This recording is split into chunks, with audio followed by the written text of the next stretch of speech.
Ladies and gentlemen, boys and girls, people all over the world, welcome to another episode of Tyler Brian Hour, aka TBH, aka TB Hour. I'm your co-host, B Heard, aka Brian, aka Prince, aka Prince Vegeta Walter Haiti. I'm gonna pass it to my boy, my brother, Mans and MTTL. Okay. Yo, my nigga, quit going over. Oh, you ain't gonna keep putting your hands on me, bro. But anyway, getting close to me. Anyway, what up, though? This is your co-host, Tyler the Libra, aka TTL, aka Libra Hendrix in the building. We are gathered here today, ladies and gentlemen, on February 1st. January 31st. January 31st of 2023. By the time you see this, it'll be by the time you see this, it will probably be February 1st, and that will be automatically Black History Month. Shout out to our people, man. Love my people with all my heart, 1,000%. And I hope we have a good February, man. Because like with all the crazy shit that's been going around here, man, and you know, I just hope we have a good little 28 days to celebrate. They only give us 28 days. Also, if you are listening to this and you happen to not be black, do something nice for a black person. Don't make it known that you're doing something nice for a black person. More so, do it out the kindness of your heart. Because if you say that, oh, well, B Heard told me to do something nice for a black person, they're going to look at you like you fucking weird. Don't do that. I'm going to say it on Snapchat, too. I usually do. But, yeah, just do something nice. Go out of your way for someone black that you appreciate. Give me $20. That works. I also take $20 as well. Matter of fact, put that $20 in the Patreon. That works too. In our pockets. Because a lot of people, I was at work the other day. Quick little side story, and I was just going up to people. I'm like, who are your best black friend? And a lot of motherfuckers were stumped. Like they shouldn't be stumped, but a lot because like I could think of my good white friend. I could think of my good black friend. Latin friend, Asian friend, like not saying I put people in categories, but like we have a diverse palette of people and friends that we have and we love and care about. So the fact that like when I was asking people that, niggas was like, oh no. Make sure you diversify your portfolio with people, and you'd be surprised. We all kind of live the same life and just different perspectives. How you doing? I'm doing all right. I'm doing good. Chilling. I have some announcements myself. Okay. So after 65 years, my mom has finally decided to actually do therapy for herself.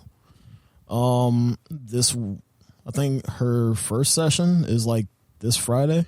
One of these buttons is a clapping sound, and I was half tempted to press one of these buttons, but I don't know which one it is, so I didn't want to press it. Fucked up. Man, it made me cry for a little. It didn't make me full on cry, but it made me tear up a little bit. Like damn, like because with all the shit that she's told me throughout like this year, because I was battling through some shit, you know, I was going in my head, and like she just told me all the shit that you know she went through, you know, during her childhood, her teenage years, and even young adult, mirroring, you know, my age. And I always felt like she was one that never really talked about what was going on. She just kind of kept rolling through. So for me, as a son, it's a proud moment to see that, you know, she wants to actually get some stuff off her mind, actually talk and get, you know, maybe not at this age, the answers that she wants or deserves, but just kind of, you know, just get some clarity, I guess. So I was definitely happy about that. And, you know, better late than never, too. God bless her soul, man. God bless her. I love her to death. Mama Dukes. Appreciate That's without a doubt, probably, not even probably, even though I haven't seen her in a long ass time, but that's also because we haven't both been there at the same time. No. That's without a doubt my second mother, if I had to claim one. Obviously, I'm not going to claim my grandmother, but like as far as someone that's held it down, always been respectful, cool to me, treated me like a second son, didn't mind that I was always in her house, running in and out with you. That is a great woman. Shout out to Pops, too. Pops was always cool, too. Yeah. I was always worried about that nigga's posture, but that's, you know, a different story for a different day. A lot of problems. How was your weekend? My weekend was actually, it was actually interesting. I had kind of like a little breakdown moment. I was out and about with some friends, and This is first time. This is actually the first time this has happened since I've been sober. I actually got uncomfortable. Being in like a certain situation as far as like being in that realm. Because there's moderate and then there's drinking. I was around motherfuckers that was drinking. And that's why I hit both of y'all up. I was like, yo, this is APB. One of y'all got to answer like right now. And yeah. And yeah, that's when I was like, where y'all at? Because like I just needed to talk. And obviously K, shout out to K, Special K, and Be Heard, because like they answered within like, I want to say like 5 minutes, but you know they weren't available, so like I kind of just thugged it out a little bit, went on with my night. Stayed sober still, almost going on 10 months. Man. It's crazy as hell. That's pretty dope. But yeah, it was the first time that I actually felt uncomfortable where I was like, damn, so this is the shit that I went through, you know, like, cause like the way it was almost like a dad moment, like how like niggas would look at the like their kids fucking up doing some stupid shit. It was kind of like that. It was really like that, and like it was the first time where like I've ever been put in a situation like that from the outside looking in. And like I wanted to go home. Did you ever feel like I really wanted to go home? Like, but I drove them there, so like I guess like I was. That was one of my. That was going to be one of my questions, because I was like, one, you usually drive everywhere, so I wondered if you drove, and then two, did you ever feel like they felt like you were ruining the fun? That's the thing about it. Like, I didn't want to feel like I was like fucking anything up or like ruining any type of like fun or whatever. But like I was just in my own head the whole time, and like I was just on my phone texting y'all niggas, on Twitter looking at shoes and stuff like that. And then like one of the friends came up to me and was like real close, like this close to my face. And first of all, I was like, get the fuck out of my face. And they were like, so what? And like they said, you know, when drunk people start asking you questions about like, so what's your life? Like, what do you do? Like, how are you outside here? And I was like, why the fuck do you even care anyway? You know, like you're not gonna remember any of this shit like any other sober day. Mm-hmm. So why the fuck are you asking me these questions? Mm-hmm. And like I answered obviously just to be polite and stuff like that. And yeah, it was one of those things where like I just felt real and like I rarely feel uncomfortable asking any questions or like people being in my face like that, because I'm just so used to it. But this one was kind of a lot, because I was already battling a lot of fucked up shit in my head already, and I had just a bad week prior to that, so I was like, man, this could go far left. And far left, I mean just like going home. So yeah, it was kind of crazy, but I still have fun. Granted, I still have fun. You know, I saw the people that I needed to see, and it was definitely an exceptional time.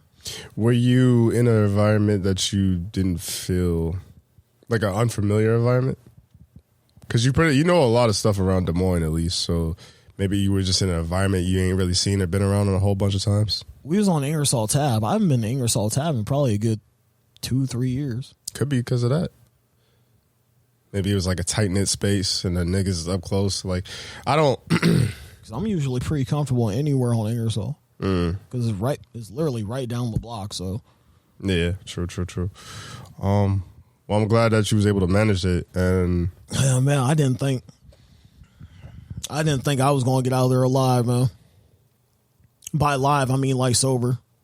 I didn't think I thought I was going to break down, man. I almost had like a relapse.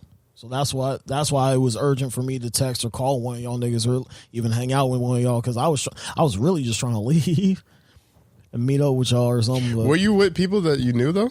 That knew that about you, I guess. That's a better question. One one of them knew about it. I don't think the other ones did because like they asked me. They were like, why aren't you drinking or will you drink? And I was like, I don't drink anything because I'm sober.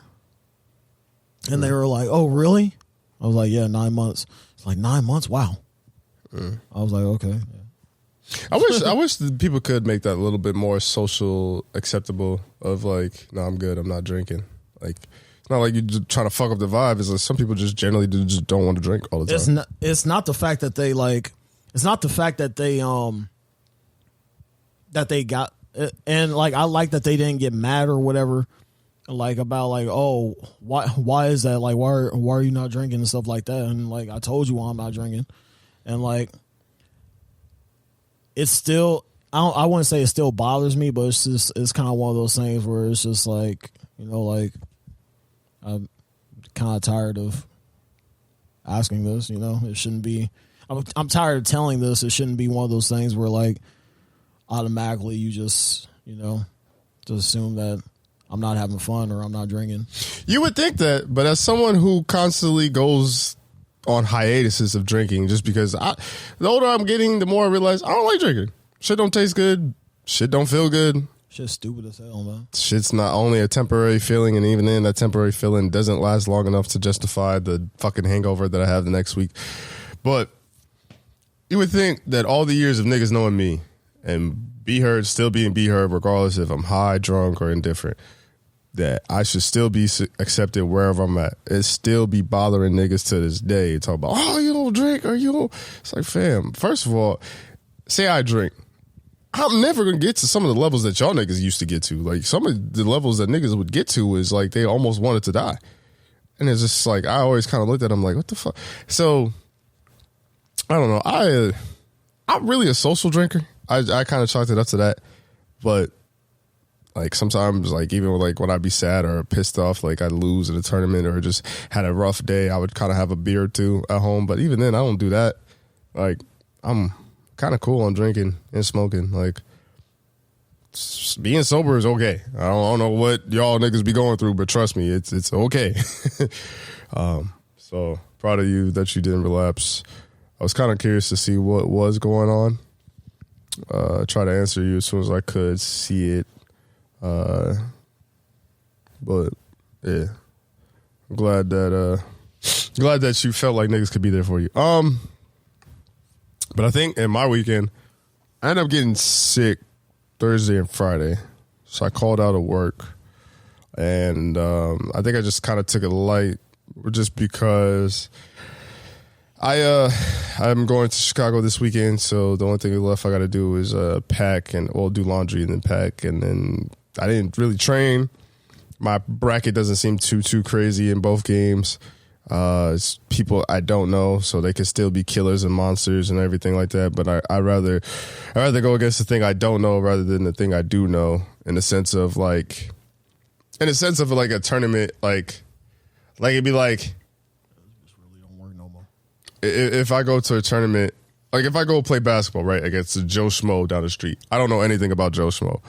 So I'm more likely to, once I figure out about Joe Schmo during the game, then I'll adjust. But like if I go and I play against LeBron James or Michael Jordan, I might be more scared or timid because I'm like, oh shit, that's LeBron James. Or like I see the athleticism in person. Like I've seen firsthand and know everything about him. Same kind of concept applies to video game tournaments and stuff like that.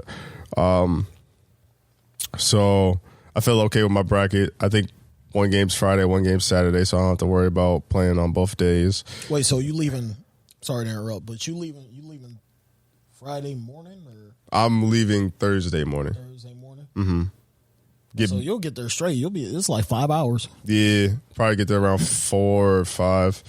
But we're kind of doing the same thing Sunday. So technically I'll be back Sunday night. But yeah. And that's one thing I am liking about this tournament too, is because I think when I went to Frosty Faustings, that's the tournament I'm going to, I went last year on Friday, so it was kind of like that day was the tournament day, and like stuff was already going on, so I didn't really get the full experience. I hate going places where like I hate going somewhere and I gotta be there, but like not having like any time to kind of just like unwind and look at the city. Mm-hmm. Like I just kind of gotta jump right into it. So that's why I'm kind of hoping that Thursday I could kind of get all the pre-tournament stuff in as far as checking in, getting my badges and all that stuff. And then obviously getting the hotel, unloading all the stuff in the hotel, and kind of chill out Thursday. And then so that way I could enjoy my Friday and my Saturday fully, and then kind of chill out Sunday and then just leave. So yeah, if you see me at Frosty Faustings, if you listen to the podcast, that's amazing. One, that's dope.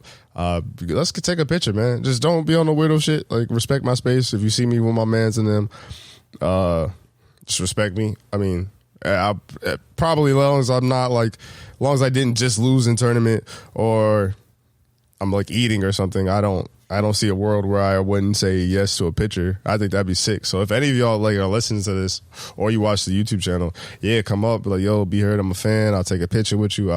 Post it, but tag me in it. You know what I'm saying? Like, I have no issues with it. It's just like, from what I've seen in tournament etiquette, some of y'all niggas stink.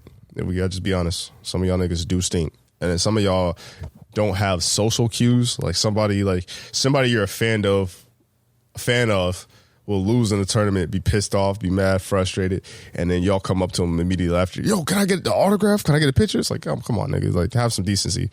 But yeah, as long as you have some decency, respect, and just ask, hell yeah, I think that would be sick as hell. Somebody comes up to me and does that. So that's why I didn't really do anything Saturday or Sunday, and then I ended up visiting my grandma on Monday. I like to do that. That's usually what I try to do. I try to visit family and like some close friends before I go out of town. Not saying like nothing would happen, but just to visit them before I see, you know what I'm saying? Like I don't know. Like I always tend to visit my grandma right before the holiday because I don't want to seem like that jerk that comes over just for the holiday. I'm definitely that family member that just comes over for the holiday. Like, yo, what's up? But speaking of Championship Sunday, the Philadelphia Eagles played the San Francisco 49ers, and it wasn't much of a game. Brock Purdy got hurt like within the first or second drive. They're thinking that he might have to get Tommy John surgery too. And obviously baseball players, which is kind of unheard of in football terms. Mm-hmm. And they usually, if you have to get that in football, that means you really throw with your elbow and you don't throw with your body at all, and you fucking your shit up. It's unfortunate because he was having a miracle season, and it's unfortunate that they didn't really get the chance to play. Like, Josh Johnson came out for a little bit. I feel bad, too, for Josh Johnson. Like, he was a fourth-string quarterback. Niggas is already tearing his ass up because he wasn't being able to complete passes. He couldn't really read the defense and think about the line pressure. And he got a concussion. He got his shit rocked. And they got a whole list of teams. 15-year vet. 15-year vet. That man's been on both our teams twice. I believe it. And the crazy part is like he did the kind of like the Charlie Brown of like hitting the back of the head on the ground. That's crazy. Got concussed.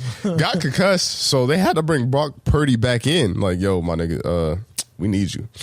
And so he over here just can do handoffs, and Chris McCaffrey and Debo did as much as they could, but that Philly defense is really good. It's really good. The offense didn't look the greatest.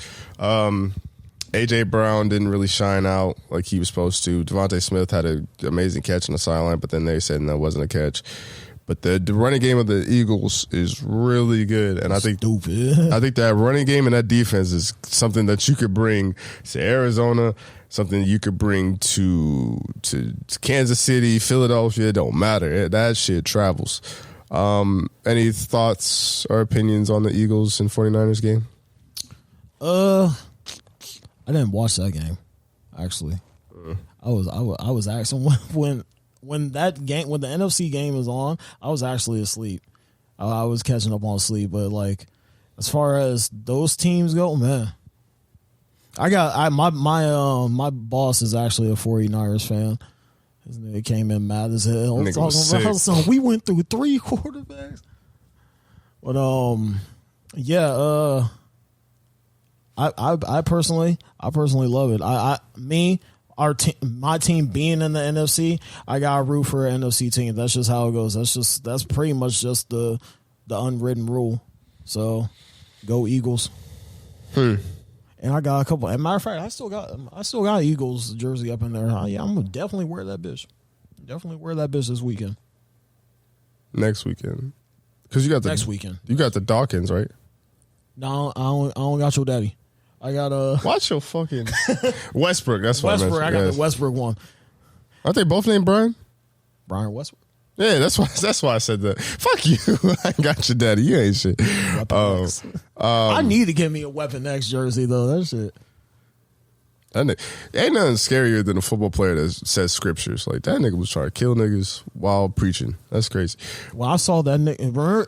I don't know who it was, but I saw that nigga do a Kurt Angle belly to belly suit.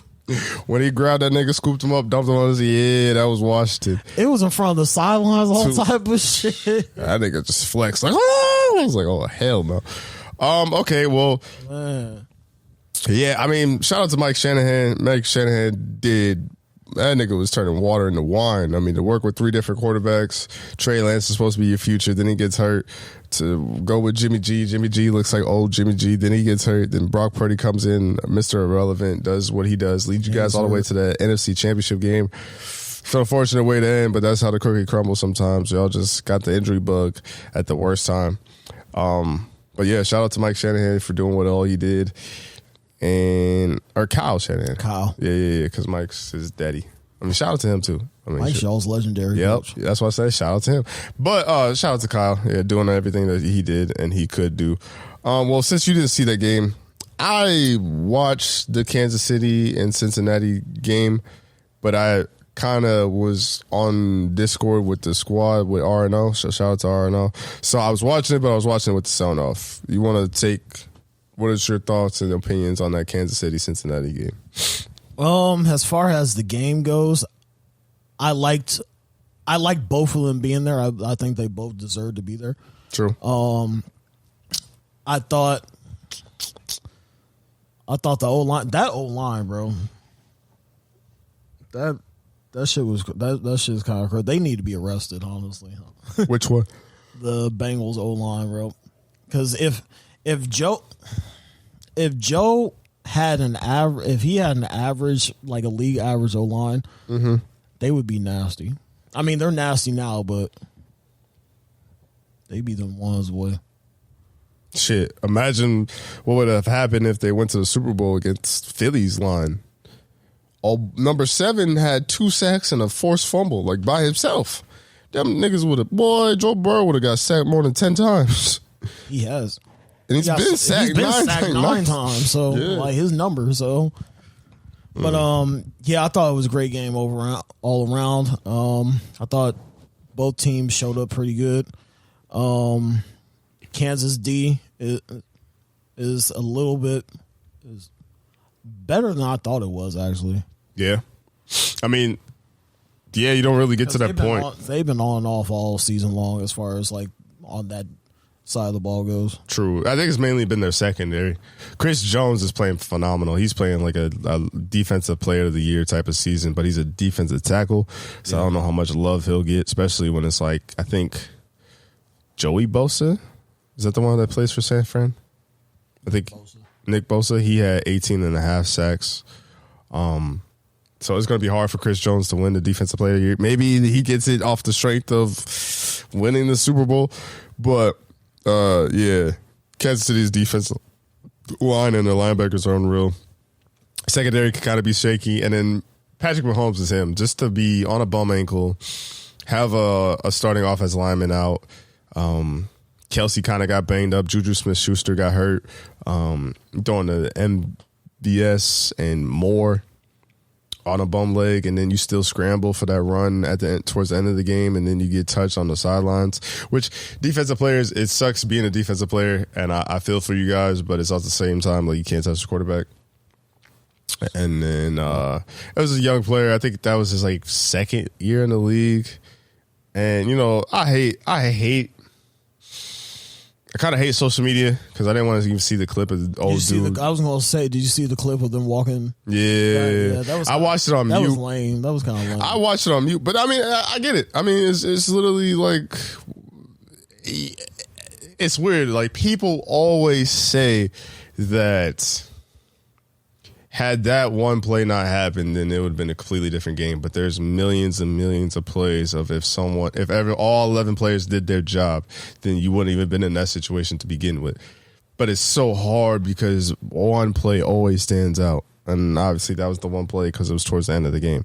Right. So I feel from him. I hope he kind of develops a chip on his shoulder, and I hope he bounces back from that linebacker. I wish I knew his name. I don't have my phone on me, so I don't know his name off the top of my head. But just keep your head up. If Tyler's going with the Eagles, I don't know. I'm in a weird dynamic because I would want to see Mahomes get 2 because I feel like he is one of the best quarterbacks of all time. So I feel like if he only has 1, there's going to be that narrative of where he's not elite to where he can't be in that conversation because he doesn't have multiple and he's already lost the Super Bowl. I have to see how the game goes.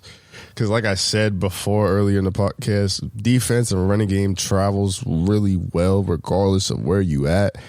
And the Phillies defense and their running game is exceptional. And then not to mention they got all the weapons in the world with A.J. Brown and Devontae Smith. And they got Dallas Goedert. And that running game, you pretty much have like three or four running backs because Jalen can get out of the pocket and take off on your ass too. Mm-hmm. So, and then not to mention like Boston Scott too. I didn't know that nigga was that big. He's pretty big. Thought he was small. That nigga's at least about 230. Yeah, you look it. Yeah, he look all 230, 235. Like just to have Boston Scott, just to have Miles Sanders, and then a coach is passionate in him. It's going to be really interesting. Like, there's so many different storylines with the Kelsey brothers, with Andy Reid versus former team, Mahomes, and it's crazy Hurts to think that being he's old. almost been in KC as long as he's been on the Eagles. Yeah, and then with Mahomes and Jalen Hurts being the 2 first black quarterbacks too. There's a lot of shit in this. I'm hoping it's a good Super Bowl. Today I'd go Eagles. I'm not, but it's weird though. This is like the first Super Bowl in a while. Like even looking back at last year's Super Bowl, I wasn't mad at Cincinnati if they had won. It was more so I was an Odell fan. Like I've always been a fan of players, and I was like I wanted Odell to get that ring. So I was rooting so heavily for the Rams. I wanted Stafford to get that. And then Stafford all them years of torment that we put in. I wanted Stafford to get Stafford, Ramsey, Aaron Donald, but like Cooper Kupp was just a fucking monster that year anyway. That too. So I mean, I don't know. I'm not mad either way. There's players on both teams that I would like to see get a ring. So I'm just hoping for a good game, honestly. A high scoring game, back and forth. And also, fun fact too, which is a wild stat that Pro Football Focus put out there. Whoever the Super Bowl champion is will have more wins in that stadium than the Arizona Cardinals this year. I saw that. That is foul as fuck. That's garbage. Arizona played at least 8 games in that stadium. Are you kidding me? Cardinals were some cheeks for that. 8 games, my nigga? God, dog. They said generational dog shit. That's crazy. What were you about to say though? Oh man, I actually, because I was talking about this with my coworkers. Who do you think is the worst defending Super Bowl champs of all time? Me personally, it low key might be the Rams. Low key might be the Rams. Then I think about Indiana, Colts. Oh, it might be the Saints actually. Cause after that 09-010, it was kind of. They still made the playoffs though. I thought Still made the playoffs though. Or maybe they missed. I don't know. I'd have to have a list in front of me. I have to go back to that. I don't feel like the Rams are bad just because the position that they put themselves in. They traded a lot of picks. Von Miller leaving definitely hurt. Obviously, just all their future away. Obviously, Odell tearing his ACL hurt because they didn't really have that second explosive player outside of Cooper Kupp. Whitworth retired. Stafford ended up getting hurt. They just had a lot of bad situations happen to them. Not to mention they're in the NFC West with the San Francisco, you got to play twice. With Seattle being on the rise of having all the draft capital in the world and having really good young players, and then Geno Smith balling out like he did. I hope he wins the comeback player of the year, actually. It's I don't know. It's hard to say. It's hard to say. I know, because even like the Broncos, we won Super Bowl 50, and I don't think we was that great the next year either. But Peyton said, I'm out. it depends. if you really, like, if a team really is going to spend all that money on certain assets to win a Super Bowl, it's kind of like, do they even care that they're the worst team? But I don't know. It, like, I would say, like, you saw their owner said what? Fuck them picks. Yeah. But I mean, it depends on how. It depends on how like the Rams do this year. If the Rams still ass with like Baker, because I think Stafford is going to retire, or he should retire. Retiring after this. I think Tua should retire too, but that's another conversation for another day. But I mean, it just depends on how they do. I don't know. So I guess we're both going with the Eagles for the Super Bowl. Yeah, and it should be a dogfight. And I'll use dogfight. Fuck it. I was just because like I thought the Eagles, Michael Vick. Yeah, see, I was trying to process where he was going with it. I was like, okay. Yeah. But anyway, yeah. If you guys have any thoughts or opinions on how the Super Bowl will turn out, just give us a word and let us know what you think. Maybe that's what I'll do. Do a poll. Spotify and Anchor have a ability to do a poll. I'll make that the poll question. Who do you have winning the Super Bowl? Let us know down below. Fly. I love the Eagles. Well, actually, I love Philly. Nasty segue, but I feel like this is a quick conversation. Philly gets crazy.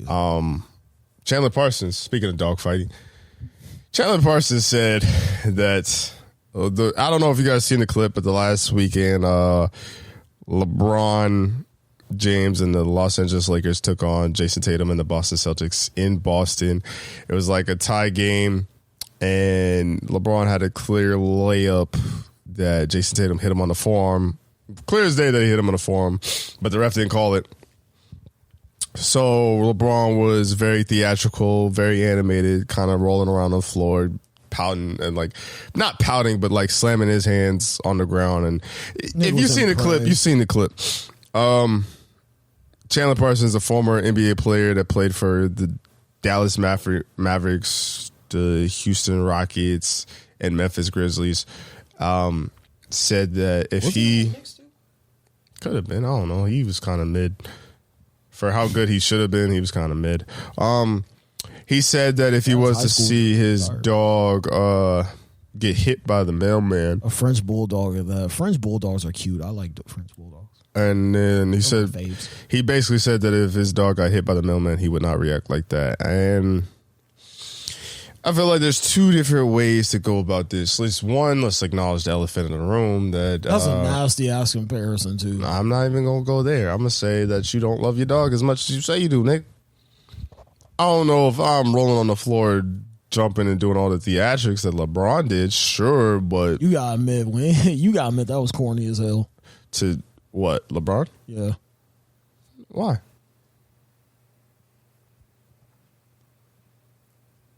Damn, I'm fried.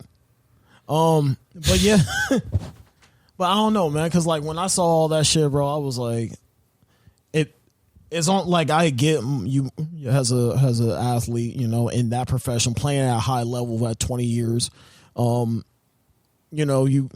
would like to, you would think you would get those calls, and like you would think that your emotion.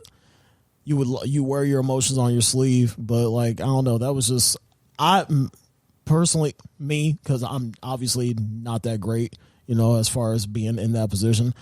I would just took it and walked away, bro. I would have did all that shit. I'd been like, okay, on to the next play.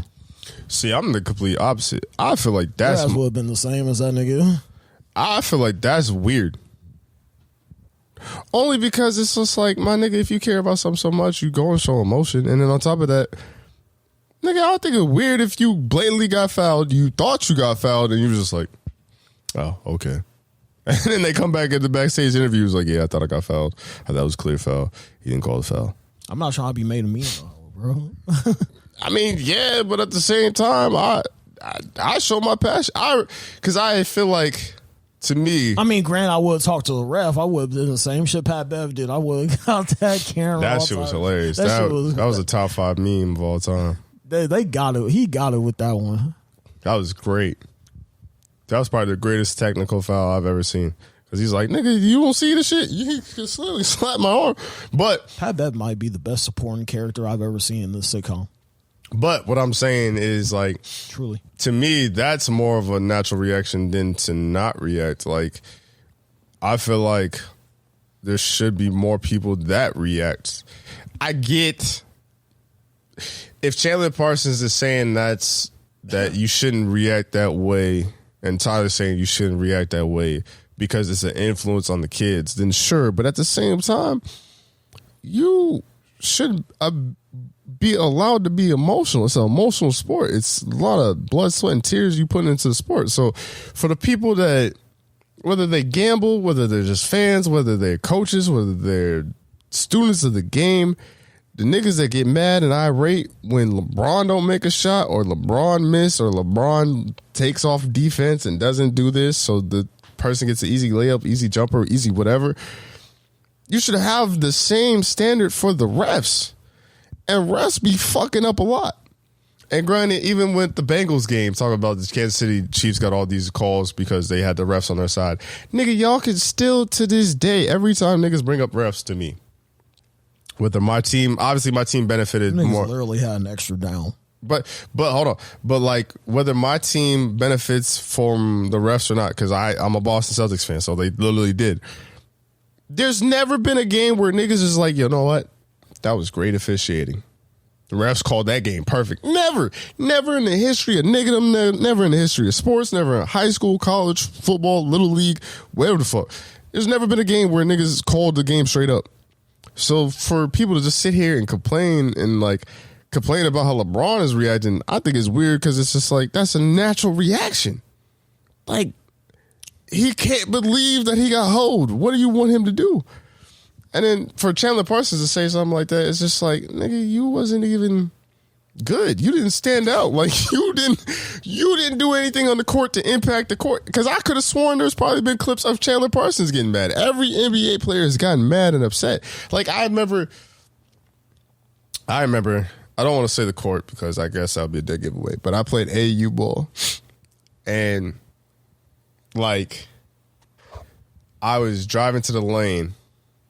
And mind you, we was like one of the first games. It was like early morning. So like our side of the court was us and the other side of the court was all the way down there. But you could hear everything on our side of the court. And I go up, right hand layup, nigga smack my shit. Boom. Like that. Like you just hear it. It beat your shit off the glass. And then, no, but like he smacked my arm. Oh, I was about to say. And then the ref didn't call shit. Don't tell me that. The ref, stop. I ain't never got that shit. But the ref didn't call shit.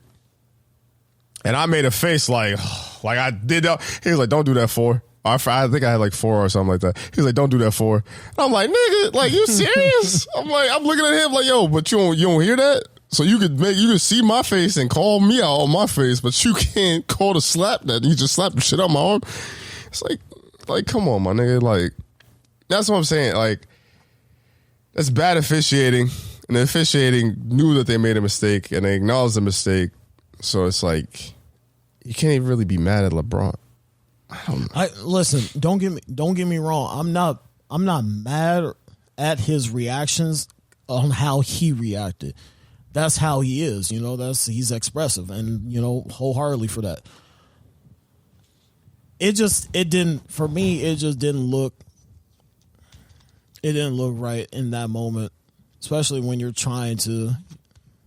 If it's for the kids, I'm not mad. If you're saying all that, Chandler Parsons saying all that weird ass statement to say for the kids. Never going there. Well, I'm saying if it's for the kids, like you said, you shouldn't react like that because the kids are going to watch you. So now the kids think that when they're in the game and something bullshit happens to them, that they can react like that. Because like you see it now, like fucking kids will go down, make a fucking three, and do it the gritty. Yeah, really. All type of shit. Like all types of goofy shit. Yeah, got the headband, got the swag, shoe curl. Yeah, I mean, it's already growing into a mold. But at the same time, like it's the highest level. Like this is technically professional. Like this is everybody's supposed to be held to this standard that LeBron is met at. So I can see a way where you react to an egregious call. It's the same thing with fans. Like, fans need to shut the fuck up sometimes because some of you niggas be fucking at your kid's game and see a foul and lose their fucking mind. And it's a nine-year-old league or some shit. Like, now you that dad. Yeah, like, I'm probably going to be that dad. You might be that dad. You never know. Like, fucking a daddy up like you up. What you mean by that? I'm fucking like if you like if our kids were to ever play like on like opposite teams or whatever, and you're that dad, and I see you on the other side of the bench, I'm fucking you up. You just get on this podcast and lie, huh? Oh, Harley. You just like to lie, huh? I you know I threw all my house away. I don't fucking cap. All right, that'll be a clippable meme, but like, relax, nigga. This nigga here, but your shit off the glass. No, I'm talking nigga shit. Talking shit. But I mean, I don't know. Me personally, I didn't see nothing wrong with it. Call a better game. Don't see that then. But like I said, there's never been a game where refs have actually called a good ass fucking game, so it's always gonna happen. So today's show. I want to get into this YouTube topic. Now, it's kind of nasty that I'm just now talking about it because I'm probably going to make this the title of the podcast, but, better late than never. It's within hour one, so, fast forward or whatever. So, first of all, do you know who Mr.Beast is? I do. I've heard Mr.Beast. I know Mr.Beast very unfondly. So, like, I've heard his name and I've seen him, but, like, I really don't know much of what he does. Okay, cool. Mr.Beast, for those of you who do not know, or those listeners out there, Mr.Beast is crazy. This is his name. He is a YouTuber who, I don't even know how to really describe him. Motherfucker got a lot of money. And he does a lot of dope. He does a lot of dope things with his money. I think the first Mr.Beast video that I found was actually on Facebook, and I watched it. It was a video of him taking an Uber from North Carolina to California because I guess he was moving to California, but taking an Uber ride. And it's like a black dude, and he basically was like, "Yo, I gotta call my wife, man. Like, I gotta make sure I could do this," because I guess he was trying to see how much it would cost, and it only cost him like from North Carolina to all the way to California. I think he actually did give the guy additional money, but as far as Uber is concerned, I think it was only like $1,200, which is kind of not bad for Uber. Obviously, the guy had to get back, but he hooked the guy up, and it was a good video and stuff like that. Interesting dude. Mr.Beast, if you are listening to this and you want to invest in some podcasts, you can invest in us. You know what I'm saying? With all that money. Just two niggas from Iowa. Nigga said Mr.Beast, but I can't say that. Two brothers from Iowa. There you go. Yes. Very healthy black men from Iowa. So if you want to invest in us, Mr.Beast, get at us. But we're not problematic at all.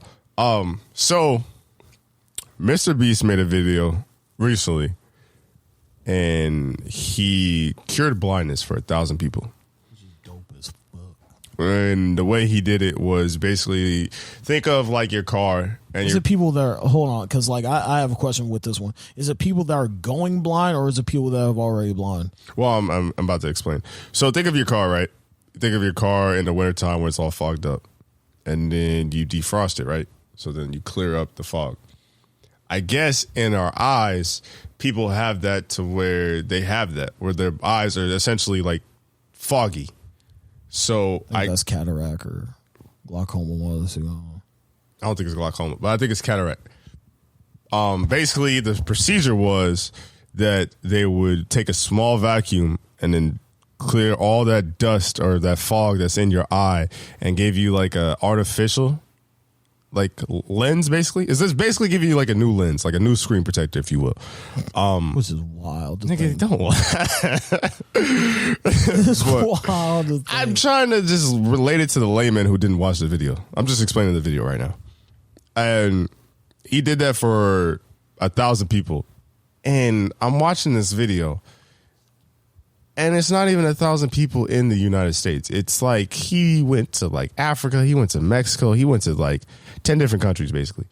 And he does it for the US. And in the US, he's doing this procedure that takes 10 minutes to cure people's blindness. It only takes 10 minutes. I don't know how much the procedure was. That's the one thing I had a question on. I wanted to know in the video, but he never explained that. But even in the video, my nigga, he had people, like, there was families, like 2 families. He gave 2 families $10,000. He gave one kid who couldn't see out of his right eye. They had the procedure. He could see out of his right eye now. He gave him $50,000 for a scholarship fund. Right. And then there was another kid who couldn't see, and he said, my whole vision is blurry. I can't drive, but all I wanted to do was drive because I wanted to be able to go to work and this, that, and the third and help my family. He gave that nigga a Tesla. So I'm sitting there watching the video thinking how amazing and how dope this is. And there's people that are hating on the video. And one of the main tweets was like, weird shit. I don't know how to explain this, but this seems demonic. And I think what it is he is doing charity, but he's monetizing it. Right. So just essentially be the church, right? He's getting paid to help people, but he's helping people with amazing things in their life-changing stuff. Like the fact that 1,000 people can see now, see clearly. They went from 180p to 4K. Like they can see perfectly fine as far as their vision goes. And he did that for 1,000 people in 10 different countries, and niggas still found a way to hate on it. And I think what it is, I like to think that people are generally not haters. I think some people just like to see shit burn. Well, what I think it is like in college, right?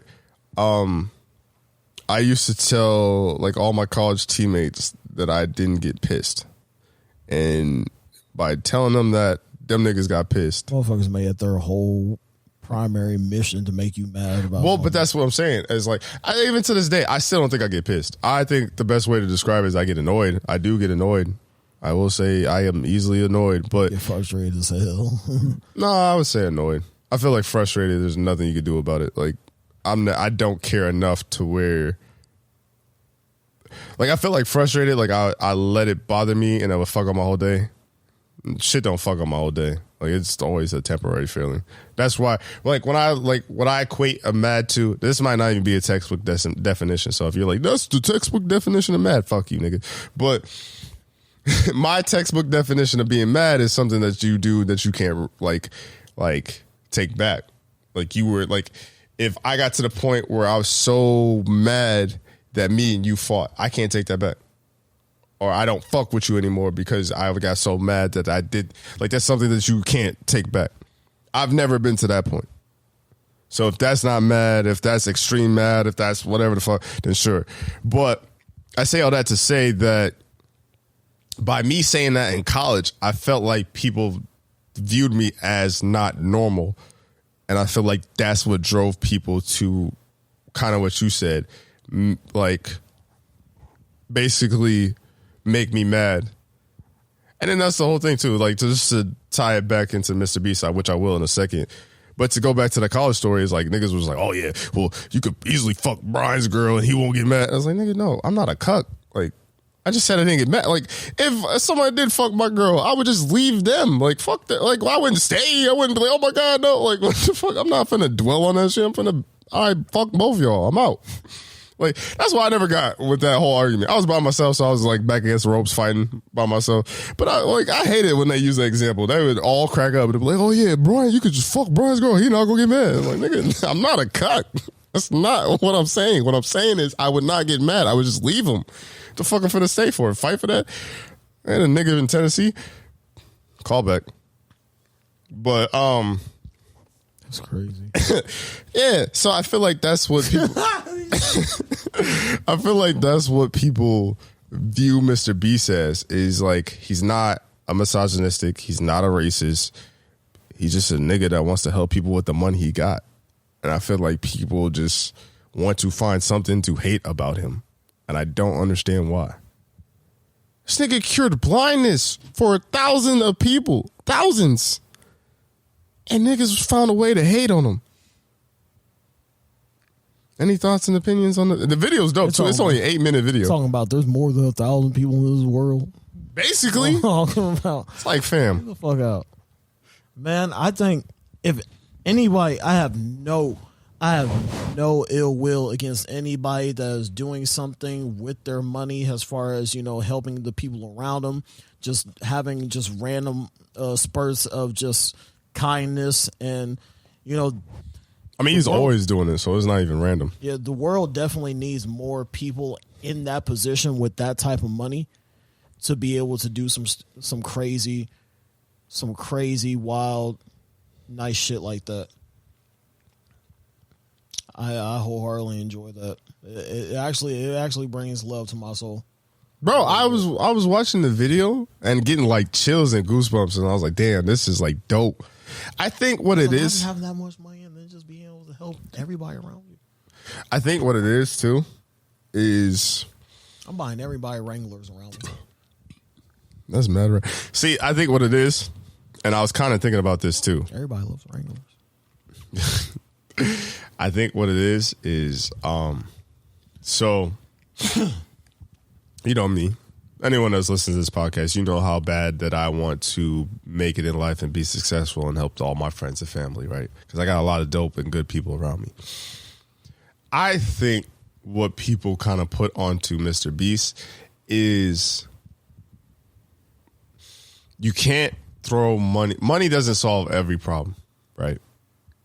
Prime example. Actually, this is a perfect example because I was thinking about this before I got here. But now that you said what you said about what happened to you this weekend, it's literally the perfect example. I could be rich, well off, have the same amount of money as Mr.Beast.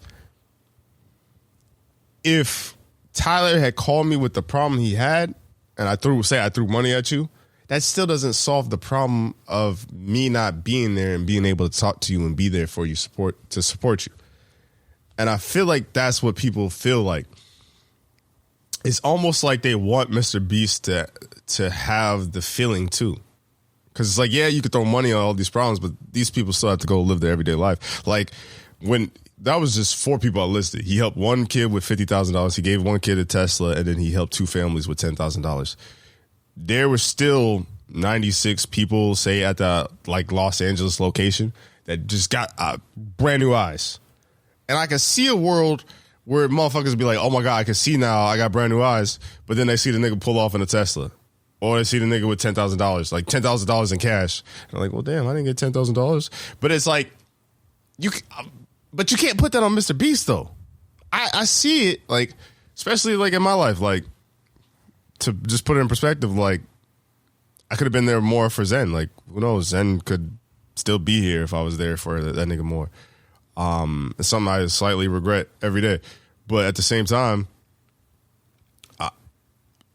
you can't throw money at all the problems. But also you can't put that on Mr.Beast because Mr.Beast don't know you niggas. Or he don't owe you anything. So to hate on Mr.Beast is crazy because he's going out of his way to do this, especially if it's a 10-minute procedure. The government can afford this, and we don't. Like, healthcare is not free in the United States of America. It should be, but we be having all these fucking challenges, these burger challenges, these little TikTok challenges of food. Look like it tear up the toilet. And like, yeah, I mean, I don't know, because I generally feel like there's good people out there in the world, in the universe. Like, there's gotta be, man. I mean, shit. Just thinking about like my life, like Phoenix. Jawan, those are 2 solid, straight up dudes that I feel like haven't done anything wrong or are not have a bad bone in their body. Well, Harley, those are solid brothers, man. And that's just to name 2. Shout out to them niggas too. So to sit here and think that someone couldn't be like Mr.Beast and is just generally a nice person is kind of preposterous to me. And I think if you want to be mad at how he. Because he still did the YouTuber-esque edits. You said, so have you ever seen a YouTube video of Mr.Beast? No. So he kind of has, like his thumbnails are very like YouTube formatted algorithmic. Like they always kind of fit the machine. Like he has quick edits, good pacing. There's never really like a dull moment. There's always like captions, and he always has like some sort of counter on the screen. And even like in the intro, he's like, a lot of people see the world like this. But if you have this certain blindness, then you see the world like this. And then the picture became blurry to this and third. And he's like, we're going to cure this blindness with a 10-minute procedure in this video. And it's like an 8-minute video. So it's really quick hitters and stuff like that. Even the thumbnail is Mr.Beast was like smiling, cheesing like this with a kid. I think it was actually Macaulay Culkin. That's what it looked like, at least with the picture. And he's like crying. And he pretty much has bandages wrapped around saying, I cured blindness for 1,000 people. Like it's so YouTube out that it's literally the perfect YouTube video. So if you have a problem with the video, I think something that would have touched home and people would honestly have to shut the fuck up. Probably would have fucked up the algorithm, but if he would have had more of a, say, like a 3-hour video and it was more organic and it was like, it wasn't really cuts and fast edits. It was more of him having a conversation with these people and like really sitting down to talk to them and do all this stuff. I could see a world where you're not mad at that. But even then, it's like... You can see a world where people still bitching, too. Even with that, probably. I just don't... Niggas be like, why it gotta be 3 hours? I mean, I don't know. I'm rocking with Mr.Beast until otherwise. Even if something crazy come out, if it's not too crazy, like, if he shows he's human, he's human. Like, I don't know. Fam, all fam want to do is be a vessel. And I think that's what people got to realize is sometimes vessels are not your vessel. It's more of a tunnel to get through other people. Like you want to reach the masses. That's why some people, like even YouTube, like some people on YouTube are teachers, but they're not coaches because they feel like they can't impact the whole world. Same thing with podcasting. Like me and Tyler had these great conversations, but it took me and Tyler making a podcast for niggas to go, yo, y'all shit is dope. Y'all are hilarious and stuff like that. Like that's the coolest thing about making the TikTok or the YouTube channel or the Instagram now. Go follow, by the way. TylerBrianHour podcast on Instagram. Y'all gonna get content when y'all get it. I don't know. I'm only one nigga. Help me. I need a team. But I think that's the cool thing about making these different channels on these different platforms is like seeing people go, oh, y'all niggas are funny. Y'all hilarious. I'm fucking with this. I'm gonna tap in with this. You really didn't know that we was some funny ass brothers, man. Yeah, y'all get sample. Y'all got little samples of us individually, but now you get the whole thing. You get both of us put together on a mic, saying what we want any given time off the top of the dome. So appropriately, by the way. I mean, I'm rocking with Mr.Beast. I don't think he did nothing wrong. Y'all just, I don't know. Because at first I was like, maybe I could see a world, and I was trying to try to look at things from a neutral standpoint before I decided to make an opinion. I watched that Mr.Beast video. I was like, yeah, y'all niggas tripping. I don't even know why I was trying to listen to y'all. You can set alarm clocks to be haters. They really do. Wake up extra early, overtime on the hating. Mm-hmm. No PCO. And just to get our last internet topic on. I mean, is there anything else you wanted to add to that Mr. Beast topic? Or I don't know. I just want to say it's a good thing that there's people out. Like I said, I want to reiterate, good thing that people out there are doing positive, good things with their money, man. Because there's a lot of people that have money, but they're not willing to go out of their way to invest in other people's lives, especially people that they don't know. To be able to do that for somebody, and I think it's just a great thing, and we need more of it. We need more content of it. So true. I mean, speaking of content, rate this shit 5 stars on Apple Podcasts or any type of podcast stream that you got on your hands at your disposal. Oh, Spotify, Anchor, because we on Anchor. Shout out to Anchor. Y'all pay us good, but yeah, make sure you say those at least. And then also, like, I want, last thing on Mr. Beast, I would love nothing more to be in a Mr. Beast situation and help people. But, like, the older I'm getting, I am realizing that, like, my whole mindset before was just throw money at people. And I gotta be there for people too. Yeah. Like that's also why I want to make money in different ways, so that way I could relinquish.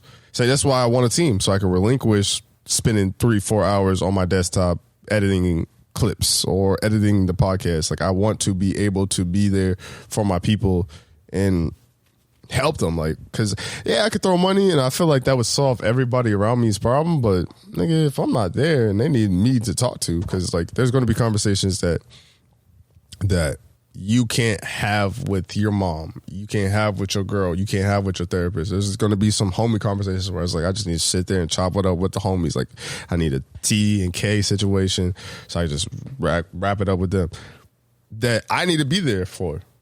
And that's why I don't want to get too jaded to where I'm just gonna throw money at problems, because niggas like, nah, I want my fucking friend. Like I want someone to talk to. But to get to it's a serious topic, but there was a Twitch streamer and he was pretty popular. I really don't know who he is, but I know one of the women involved.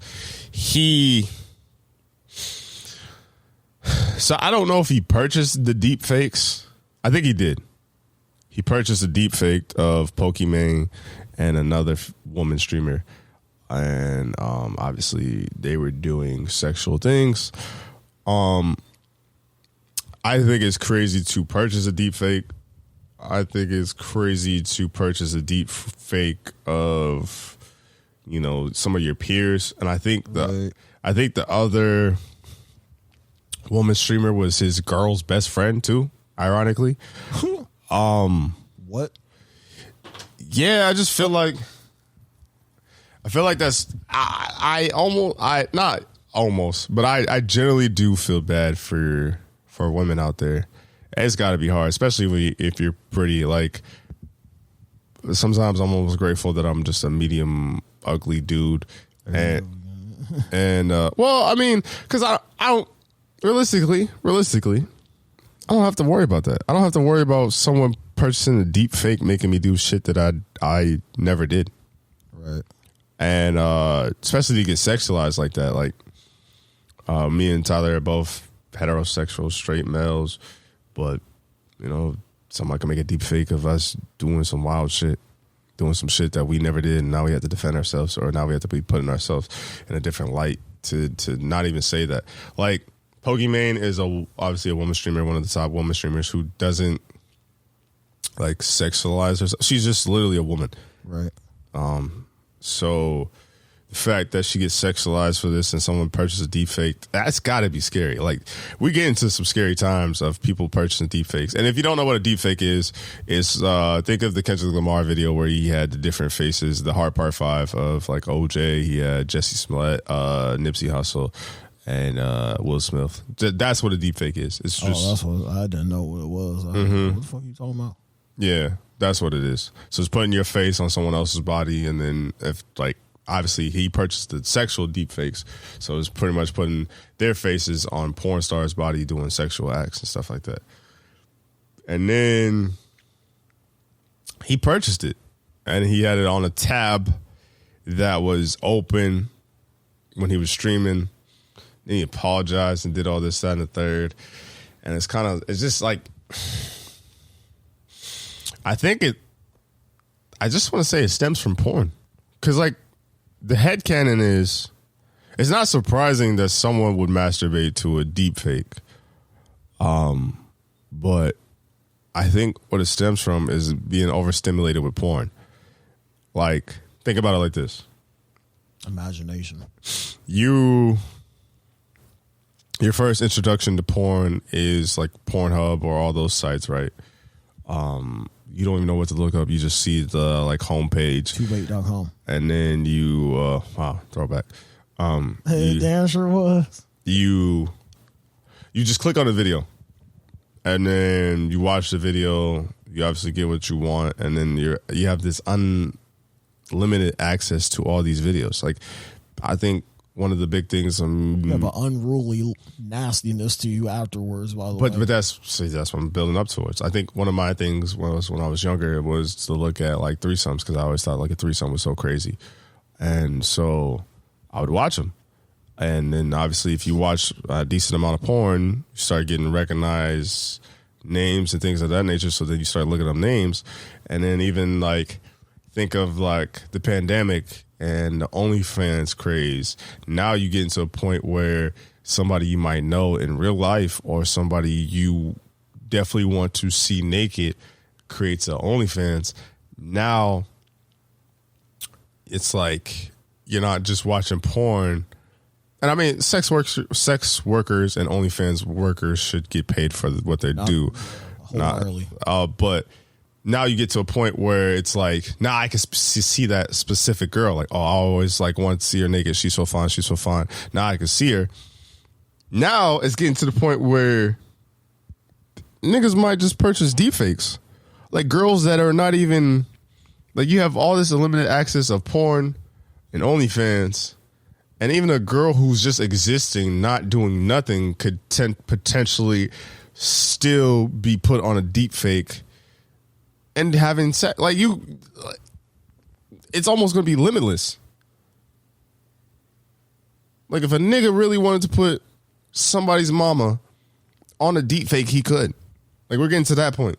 To where like at first you thought the OnlyFans were crazy. In my lifetime, catching a nigga will put a deep fake on my mama or anybody else's mama that I know. Or anyone that I care about, really. Like, if you do one of my homegirl, I might have to check you. But we getting to that point. Yeah. It's scary. That shit is scary. Creepy. It's creepy as hell, too. It is. Because at first I'm like, if he just did it. That's where fantasizing and obsession kind of like intertwine each other and it gets dark, you know? But that's the thing about dude is like dude was friends with one of the girls and you still bought the deep fake. And mind you, your girl, that's your girl's friend too. So it's like, damn, nigga, you are down horrendous. Like you have a girlfriend. He going outside. And I feel like just people just got to take a break because like some people are getting to the point where it's just like rotting your brain. Because I am almost getting to that point of where like sex is. I'm not gonna say sex is bad. Like we're not gonna go in deep in now. Like sex is still pretty fun. I like it, but does it satisfy me like I would think it does? No. I think my expectations be too high as far as like what I think sex would be, as far as what it looks like on porn and things of that nature. Because when we grew up, you know, porn and stuff like that, we look at like the longest one. I always used to look at the longest ones to see how long you know they would last, and like that's how like I would like try to copy my my duration for. Like if I see something going 30 minutes, okay, I'm going like 35. But in reality, wait, I want to be the done masturbate? like reality, I want to be done in like 5. What? To the masturbating or like when you have sex? Masturbate. Well, both. Like it was like one. I try to go from 1 to 1, like the other. You know, as far as like duration time goes. Nah, that's crazy. I'm only like 10 minutes at most. 10 minutes. I know me. I know me in my hand. I ain't going that long. So let's see. If it's like, and I don't know, for whatever reason, I like to do it like right after I go, but it's like like melatonin. Hey nigga, did you just admit that like you know it take 45 minutes to kick in, so you try to put a 35-minute video? Nigga, what? It's like NyQuil. You know what? Hell yeah! I don't man. NyQuil. But that's insane. But yeah. So like, as far as like that go, I'm like, if it's like 11:45, I'm not turning the lights out until like 12:30. Because I gotta find a good one first. And you know, I'm like 10 pages deep. So you mean so I don't even mean to paint the scenario, but we here now. So you mean tell me that you get out your bed naked, then turn off your light, Then get back in the bed. And I'll then, put my drawers back on, bro. so why don't you just turn off the light right away? What? Why don't you say you don't turn off the light until 12:30? No, I mean lights out. Like that's for like I'm going to sleep. Everything's. I don't. Oh, okay. I thought you meant Weird-ass like, nigga. I'm not. nigga, not you the one setting lights out. I'm You see all thinking, these windows out there. nigga, I'm thinking you talking about like, oh, I'm gonna find a good video and then not turn off the light until I'm ready. But like, what the fuck? You really a foul nigga if you masturbating with all your lights on. You're weird.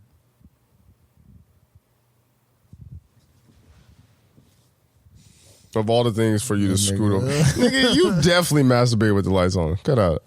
No. Never The in light life. is my phone. Fuck you talking about?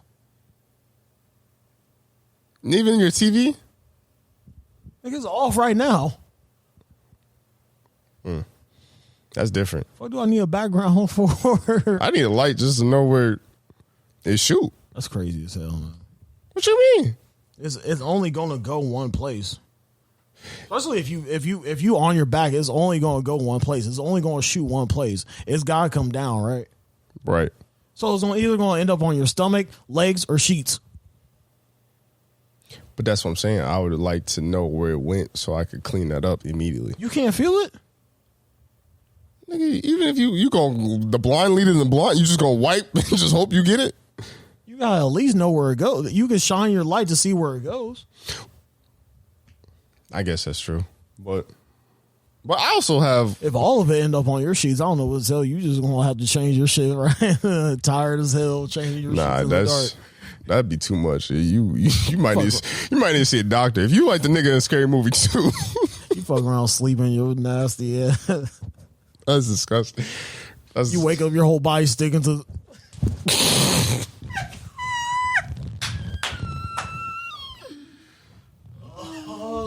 Shit.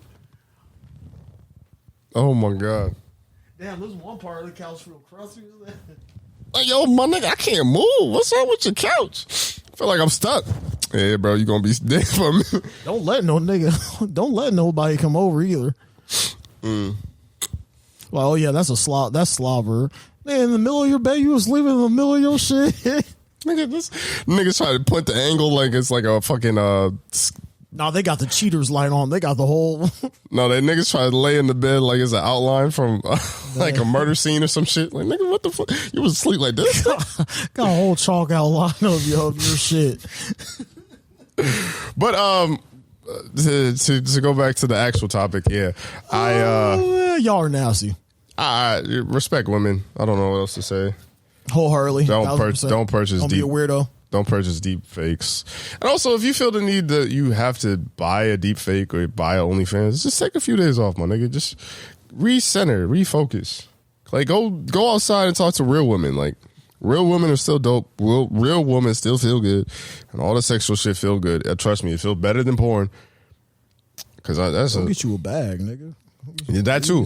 That part. And also, that's another thing, too. Because I'll also be fucking monny. Because I also feel like my grip be too much. So that, like nobody be meeting the standard of my grip. So your hand do look kind of tough.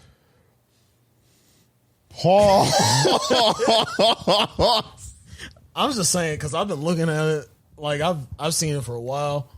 Pause. You got them QB hands there, man. Paul, dog. All right, and next topic. I got some fat ass chubby fingers. Next topic. I'm soft handed. Rate this shit 5 stars, please, and thank you. We might as well go to the Latto topic. Since we're speaking of crusties, yeah. Does this shit look crusty to you? Be honest. Somebody said they saw streaks. Somebody's wild for that because they put their own panties or something on there because that was not Latto's. That better not be Latto. I mean, that should look white. That should look like discharge, all type of shit. I think the one she posted had like a brown stain. Discharge.